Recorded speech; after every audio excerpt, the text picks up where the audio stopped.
ہم کشمیر پر کیسے بات کریں. یہ بات بھی سمجھنی چاہیے کہ اس طرح قوموں کے حالات کبھی بھی نہیں بدلتے جب وہ اپنی بنیادوں کو چھوڑ دیتے ہیں, جو اپنی قربانیاں دینے والے لوگوں کو نظر انداز کر دیتے ہیں. 1 لاکھ سے زائد کشمیری شہید ہو چکے ہیں, اور بھارت نے یہ حرکت کی ہے کہ اس کا جو اسپیشل اسٹیٹس ان کے آئین میں تھا اس کو ختم کر کے اس کو اپنا حصہ اس نے بنا لیا ہے. لیکن پاکستان کی طرف سے وہ رد عمل نہیں آیا جو آنا چاہیے تھا. اور اب تو عجیب و غریب بات ہے کہ یہاں تک بات ہوتی ہے کہ اس وقت جنرل باجوہ نے کوئی سودے بازی کی تھی.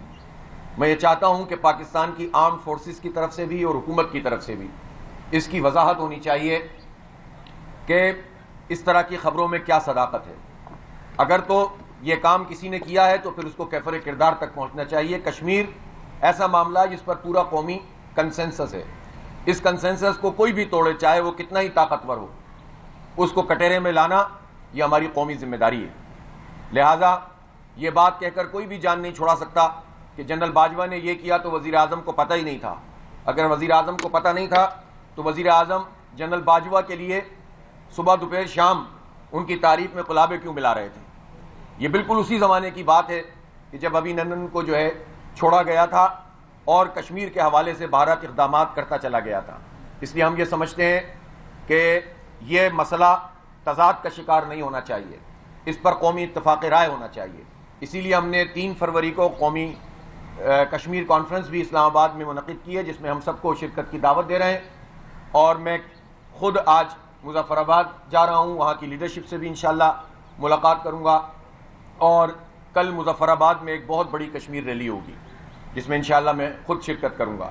اور 5 فروری کو پورے پاکستان میں کشمیریوں سے اظہار یکجہتی کے لیے ان قربانیوں کو اون کرتے ہوئے, ان کی آزادی کا عزم کرتے ہوئے ہم ایک مرتبہ پھر پورے پاکستان کو اثر نو منظم کریں گے تاکہ یہ آواز پوری قوت سے اٹھ سکے.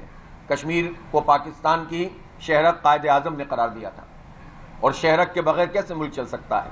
وہ ہماری نظریاتی شہرت بھی ہے اور جغرافیائی شہرت بھی ہے اور معاشی شہرت بھی ہے. اس پر ہمارے پانیوں کا انحصار ہے. اس لیے ہم یہ سمجھتے ہیں کہ کشمیریوں سے کوئی بھی غداری وہ سب سے بڑی غداری متصور ہوگی, اور اس کے لیے ہم سب کو مل کر آواز اٹھانی ہوگی اور پوری قوم میں ایک اتفاق پیدا کرنا ہوگا. جماعت اسلامی نے اس کے لیے قربانیاں دی ہیں. آپ کو معلوم ہے کہ 5 فروری جو یوم یکجہتی کشمیر کے طور پر اب سرکاری سطح پر منایا جاتا ہے, تو یہ تو قاضی حسین احمد مرحوم اللہ تعالیٰ ان کی قبر کو نور سے بھر دے, انہوں نے اس کا انیشیٹو لیا تھا. 1989 میں اس کو شروع کیا اور 90 میں پھر سرکار نے بھی اس کو آن کر لیا تھا. لیکن اب یہ ہو گیا ہے کہ صرف 2-4 دن کے لیے موبائل ٹون پر آپ صرف کشمیروں سے اظہار یکجہتی کر دیں, 2-4 پروگرام کر لیں اور پھر ان کو بھلا دیں, تو ایسا نہیں چلے گا. خود مقبوضہ کشمیر میں بھی ایک اچھا میسج جانا چاہیے کہ پورا پاکستان ان کے ساتھ کھڑا ہوا ہے, اس لیے کہ پاکستان کے عوام کشمیر کے ساتھ ہیں. لیکن جب ان تک بات پہنچتی نہیں ہے اور حکمران ہمیں پیٹ کی آگ میں ہی جلا کر رکھتے ہیں, تو لوگ پھر اپنے اپنے کاموں میں مصروف ہو جاتے ہیں. یہ لیڈرشپ کا کام ہوتا ہے کہ وہ اپنی بنیادی چیزوں پر اتفاق رائے پیدا کریں اور پوری قوم کو موبلائز کریں. جماعت اسلامی اپنا یہ فرض انشاءاللہ ادا کرے گی. جہاں تک معیشت کا تعلق ہے, اس وقت ابھی ہمیں پتہ چلا ہے کہ چینی کی قیمت مسلسل بڑھ رہی ہے. میں آپ کو بتاؤں کہ وزیر اعظم صاحب یہ فرماتے ہیں کہ قیمتوں میں مہنگائی میں کمی ہو رہی ہے. تو جو مونگ کی دال آج سے 2 مہینے پہلے 400 روپے کلو تھی, وہ اب 450 روپے کلو مل رہی ہے. تو وزیر اعظم صاحب سے کوئی یہ پوچھ لے کہ مہنگائی میں کمی ہونا کسے کہتے ہیں, ان کا کیا فارمولہ ہے جس کی وجہ سے وہ یہ کہتے ہیں کہ مہنگائی میں کمی ہو رہی ہے. پیٹرول کی قیمت مصنوعات کی انہوں نے اضافہ کیا ہے. اگر پیٹرول 1 روپے بڑھا ہے تو 7 روپے ڈیزل بڑھایا ہے. گیس LPG کی قیمت میں اضافہ کر دیا ہے. خود گیس کی قیمت جس تیزی سے بڑھی ہے تقریباً 200-300%, 400% تک اضافہ کر دیا ہے, جس کا اگر کسی چھوٹے سے صارف کا 300 روپے بل آتا تھا تو وہ 1300-1400 روپے بل آتا ہے. اس میں بھی سلیب لگا دیا, اس میں بھی ٹیکسز لگا دی ہیں. جس طرح بجلی کے حوالے سے لوگوں کو لوٹا جا رہا ہے, اب اس طرح گیس کے بلوں میں لوگوں کو لوٹا جا رہا ہے. تو آپ بتائیں کہ لوگ کہاں جائیں, کس سے فریاد کریں. تو گیس کی قیمت بڑھے, LPG کی قیمت بڑھے, پیٹرول کی قیمت بڑھے, ڈیزل کی قیمت بڑھے, دال کی قیمت بڑھے, چینی کی قیمت بڑھے, اور وزیر اعظم کہہ رہے ہوں کہ مہنگائی کم ہو گئی ہے, تو پھر وزیر اعظم سے ہم کیا پوچھیں.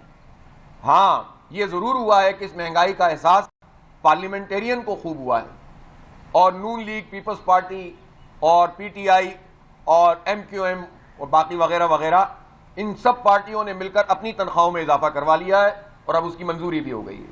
تو اب ماشاءاللہ 5,19,000 روپے ان کی تنخواہ ہوگی، الاؤنسز الگ ہیں، آڑیوں جاڑیوں میں جس میں کرنا کرانا کچھ ہوتا نہیں ہے، لکھے ہوئے فیصلے پڑھ کر سناتے ہیں، آئے ہوئے جو قوانین ہوتے ہیں اس کو اوکے کرتے ہیں، اور جس پر سب کو اتفاق کرنا ہوتا ہے سب اتفاق کر لیتے ہیں، جس پر تھوڑا بہت اختلاف دکھانا ہوتا ہے اختلاف ہو جاتا ہے۔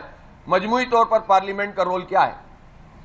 اور اس رول پر یہ اپنی تنخواہیں بڑھا رہے ہیں اور قوم کے اوپر مہنگائی مسلط کر رہے ہیں، لہٰذا یہ کسی صورت میں بھی قابل قبول نہیں ہے، اس کو کم ہونا چاہیے۔ اور یہ ہم اس کی مذمت کرتے ہیں کہ جن پارٹیوں نے بھی اس موقع پر جب قوم کا بیڑا غرق ہوا ہے اس وقت وہ اپنی تنخواہیں بڑھانے میں لگے ہوئے ہیں اور اس پر اتفاق بھی پیدا کر لیتے ہیں، اس میں کوئی اختلاف بھی نہیں ہوتا، تو یہ واقعی بڑی عجیب سی بات ہے۔ ہم یہ سمجھتے ہیں کہ جو اس وقت ملک میں صورتحال ہے، آواز کو دبانے کے لیے، خاموش کرنے کے لیے، اظہار رائے پر قدغن لگانے کے لیے انہوں نے جس طرح سے یہ پیکا قوانین کو یہ بار بار مسلط کر دیتے ہیں، یہ 2016 میں شروع ہوا تھا نون لیگ کے زمانے میں، پھر پی ٹی آئی نے بھی اس کو فالو کیا، اور پھر اس کے بعد پی ڈی ایم 1 2 3 یہ سب یہ کام کر رہے ہیں۔ اب جب یہ کہتے ہیں کہ یہ تو ریگولیشن ہے، اور ریگولیشن تو ہونی چاہیے، تو میں یہ سوال کرتا ہوں کہ ریگولیشن ہوتی ہے تو یہ کیسی ریگولیشن ہے کہ نون لیگ کے زمانے میں کوئی نون لیگ کا آدمی اس میں گرفتار نہیں ہوتا، پی ٹی آئی کے پورے 3.5 سال میں کوئی پی ٹی آئی کا آدمی اس ریگولیشن کی زد میں نہیں آتا، پھر پی ڈی ایم کے زمانے میں کوئی پی ڈی ایم کا آدمی اس میں زد میں نہیں آتا، صرف اپنے مخالفین کو لگام دینے کے لیے یا ان کو روکنے کے لیے، ان کی آواز بند کرنے کے لیے اس کو یہ پارٹیاں استعمال کرتی ہیں۔ تو سب اپنی حکومت میں اس پورے عمل کا ارتکاب کرتے رہے ہیں، لہذا سب کو اس پر اپنی پوزیشن بھی واضح کرنی چاہیے۔ ہم اس پیکا آرڈیننس کی حمایت نہیں کر سکتے، اس کی مخالفت کرتے ہیں، صحافیوں کے جتنے احتجاج ہیں اس میں ہم شرکت کر رہے ہیں، اور جو بھی لائے عمل صحافیوں کی تنظیمیں طے کریں گی اس پہ جماعت اسلامی ان کے ساتھ ہوگی انشاءاللہ۔ اور میں اس موقع پہ یہ بھی کہنا چاہتا ہوں کہ جو میڈیا گروپس ہیں وہ اپنے میڈیا ورکرز کا بھی خیال کریں، ان کی تنخواہیں، ان کے انکریمنٹ، ان کے الاؤنسز، وہ بھی انسان ہیں، وہ جان ہتھیلی پر رکھ کر جب کام کر رہے ہوتے ہیں، میدان میں نکلے ہوئے ہوتے ہیں، بم دھماکے ہوں، گولیاں چل رہی ہوں، شیلنگ ہو رہی ہو، پریشانی ہو، گرمی ہو، سردی ہو، جب یہ جان ہتھیلی پہ رکھ کر یہ رپورٹرز، یہ صحافی، یہ تجزیہ نگار میدان میں موجود ہوتے ہیں تو یہ اس کے مستحق ہیں کہ میڈیا گروپ ان کو سپورٹ کریں، ان کو وہ پورا قانونی حق ملنا چاہیے جس کے ذریعے ان کا روزگار بہتر ہو۔ تو ہم اس موقع پر میڈیا گروپ سے بھی کہتے ہیں کہ وہ اپنے میڈیا ورکر کو بھی پوری طرح سے سپورٹ فراہم کریں۔ فلسطین کے حوالے سے ہم یہ کہنا چاہتے ہیں کہ حماس اور اس کی جو اہل غزہ ہیں انہوں نے اپنی تاریخی مزاحمت سے پوری دنیا کے